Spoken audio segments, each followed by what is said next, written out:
வணக்கம். செல்வகுமாரின்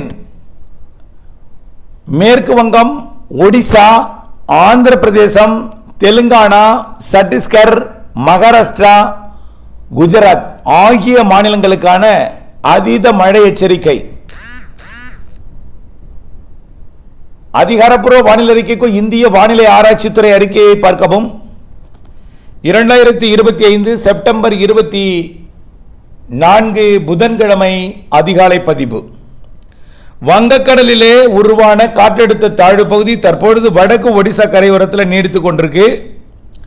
இந்த காற்றழுத்த தாழ்வு பகுதி ஏற்கனவே கொல்கத்தாவின் அதாவது மேற்கு வங்க தலைநகரம் கொல்கத்தா உள்ளிட்ட பகுதிகளுக்கு கனமழை பொழிவை கொடுத்தது.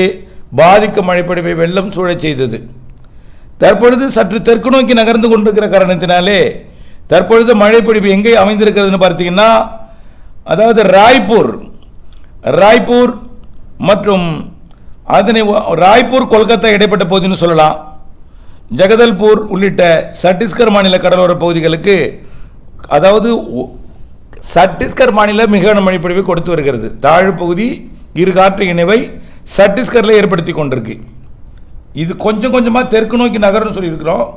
தெற்கு நோக்கி நகரும் பொழுது ஒடிசாவிற்கும் சத்தீஸ்கருக்கும் மழைப்பொழிவை கொடுத்து கொண்டே வடகிழக்கு மாநிலங்கள் மற்றும் மேற்கு வங்கத்துக்கு மழைப்பொழிவை கொடுத்து கொண்டே ஆந்திர பிரதேசத்தின் வடக்கு பகுதிக்கு மழைப்பொழிவை கொடுக்க தொடங்கும்.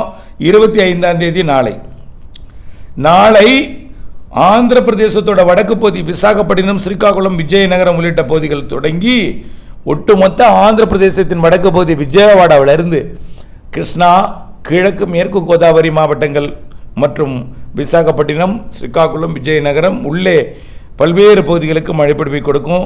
ராய்ப்பூரை மையமாக வைத்து நாளை அதிக மழைப்பொழிவு கொடுக்க வாய்ப்பு இருக்கு. இப்படியே மழைப்பொழிவை கொடுத்து கொண்டு இந்த நிகழ்வு தெற்கு நோக்கி வரும் பொழுது ஆந்திர பிரதேசத்தோட விசாகப்பட்டினம் மற்றும் ஒடிசா எல்லையோர பகுதியில் ஒரு காற்றழுத்த தாழ்வு பகுதியாக தீவிர காற்றழுத்த தாழ்வு பகுதியாக தீவிரமடைந்து பிறகு ஆழ்ந்த காற்றழுத்த தாழ்வு மண்டலம் வரைக்கும் தீவிரமடையலாம். கண்டிப்பாக காற்றழுத்த தாழ்வு மண்டலம் வரைக்கும் உறுதி. அதாவது depression, well marked low pressure கண்டிப்பாக உறுதி 100%. வெல் மார்க்டாகவே கரை கடந்தாலே மழைப்பொழிவு நிறைய இருக்கும். இதில் டிப்ரெஷனாக கரை கடக்கும் போது கொஞ்சம் காற்றோட மழை அதிகமாக இருக்கும். ஆந்திர பிரதேசத்தோட வடக்கு பகுதி மற்றும் ஒடிசா பகுதியில் மழைப்பொழிவை தொடக்கும். பிறகு படிப்படியாக விஜயவாடா மற்றும் அப்படியே உள்ளே நாக்பூர் வரைக்குமே, அதாவது மத்திய பிரதேசத்தோட பகுதி வரைக்கும், உத்தரப்பிரதேசத்தோட எல்லையோர மத்திய பிரதேசம் மற்றும் மேற்கு வங்கம், ஒடிசா, சத்தீஸ்கர், மகாராஷ்டிராவோட நாக்பூர் உள்ளிட்ட பகுதிகள் மற்றும் ராய்ப்பூர் உள்ளிட்ட சத்தீஸ்கர் மாவட்ட பகுதிகள், சத்தீஸ்கர் மாநில பகுதிகள் மற்றும் விஜயவாடா உள்ளிட்ட ஆந்திர பிரதேசத்தின் முக்கிய நகரங்களுக்கெல்லாம், காக்கிநாடாவிற்கெல்லாம் நிறைய மழைப்பொழிவை கொடுக்க போகுது. இந்த நிகழ்வு டிப்ரெஷனாக மாறி உள்ளே நகரும் பொழுது இரு காற்று இணைவு எங்கே அதிகமாக ஏற்படும் பார்த்தீங்கன்னா விஜயவாடா, அதாவது ஆந்திர பிரதேசத்தில் மிக முக்கிய நகரமாக விஜயவாடா. இதில் இன்னொரு பெரிய பிரச்சனை என்னென்னா, ஆந்திர பிரதேசம் நோக்கி கிருஷ்ணாவில் தண்ணி அதிகமாக திறந்து விட்டுருக்காங்க. மகாராஷ்டிராவில் இருந்து, கர்நாடகா, மகாராஷ்டிரா பகுதியிலிருந்து அதிகமாக கோதாவரிலையும் கிருஷ்ணாவிலையும் தண்ணீர் திறந்து விடப்பட்டிருக்கு. ஆக இந்த தண்ணி, அதாவது முன்னெச்சரிக்கை காரணமாக மகாராஷ்டிராவில், மழை பொழிவின் காரணமாக கர்நாடகாவில், ஆக கோதாவரி கிருஷ்ணாவில் மழை பொழிவு அதிகமாக பொழிந்து அங்கிருந்து தண்ணீர் வேற வந்துட்டு இருக்கு. லட்சக்கணக்கான கனடி தண்ணி வந்துட்டு இருக்கு விஜயவாடா நோக்கியும், கோதாவரிலையும், கிருஷ்ணாவிலையும், கோதாவரிலையும்.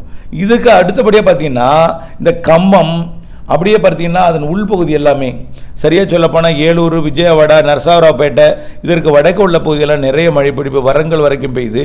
இந்த தண்ணியும் விஜயவாடா பகுதிகளுக்கும், அப்படியே காக்கிநாடா உள்ளிட்ட அமலாபுரம் உள்ளிட்ட, அதாவது ஏனாம் உள்ளிட்ட பகுதிகளுக்கும் தண்ணீர் வரத்தை கோதாவரிலையும் கிருஷ்ணாவிலையும் கொடுக்க போகுது. இந்த மழைப்பிடிப்பும் வரக்கூடிய 25, 26 தேதிகளில் நிறைய மழைப்பிடிப்பை விஜயவாடா உள்ளிட்ட பகுதிகளுக்கும், அதாவது மெகபூப் நகர், ஹைதராபாத், கர்னூல் இந்த பகுதிகளுக்கெல்லாம் நிறைய மழைப்பிடிப்பை கொடுக்க போகுது. இந்த நிகழ்வு போய் இந்த காற்றழுத்த தாழ்வு மண்டலம் கரையை கடக்கும் பொழுது நிறைய மழைப்பொழிவு விஜயவாடாவிலிருந்து ஹைதராபாத் வரைக்கும், ஹைதராபாத்தின் தெற்கு பகுதிக்கு அதிகமாக இருக்கும். ஹைதராபாத் வடக்கை விட தெற்கு அதிகமாக இருக்கும். வடக்கும் உண்டு. வடக்கும் மிக கனமழைனா தெற்கு அதி கனமழை பொழிவு இருக்கும். ஹைதராபாத்துக்கு தெற்கே அதாவது ஸ்ரீசைலம் அணைக்கட்டு பகுதி மற்றும் கர்னூல், அது மெஹபூப் நகர் பகுதி, அப்படியே பார்த்தீங்கன்னா ராய்ச்சூர் பகுதி, அப்படியே கர்னூல் சுற்று வட்டார பகுதியிலேருந்து பார்த்தீங்கன்னா இங்கே அனந்தபூருக்கு வடக்கே உள்ள பகுதி எல்லாமே, அதாவது நந்தியால், கர்னூல், அப்புறம் ஹைதராபாத், மெஹபூப் நகர், இது எல்லாமே பார்த்தீங்கன்னா நிறைய மழைப்பொழிவு வரக்கூடிய 26ஆம் தேதி 25ஆம் தேதி 26ஆம் தேதி கொடுக்க போகுது. 26, 27 அதிகமான மழை இருக்கும். 26, 27 தான் ஹைதராபாத்துக்கு அதிகமான மழை இருக்கும். ஹைதராபாத் மட்டும் விஜயவாடா ஹைதராபாத் இடைப்பட்ட பகுதி. பொதுவாக இதில் கிருஷ்ணாவிலையும் கோதாவரிலையும் அங்கிருந்து வர தண்ணி வரப்போகுது, இங்கேயும் மழை பெய்ய போகுது. இதனால் விஜயவாடா ஹைதராபாத் உள்ளிட்ட ஸ்ரீசைலம் அணைக்கு ஓவர்ஃபுல் தண்ணி வந்து அதிகப்படியான நீர் ஸ்ரீசைலம் அணையிலேருந்து திறக்கப்பட வாய்ப்பு இருக்குது.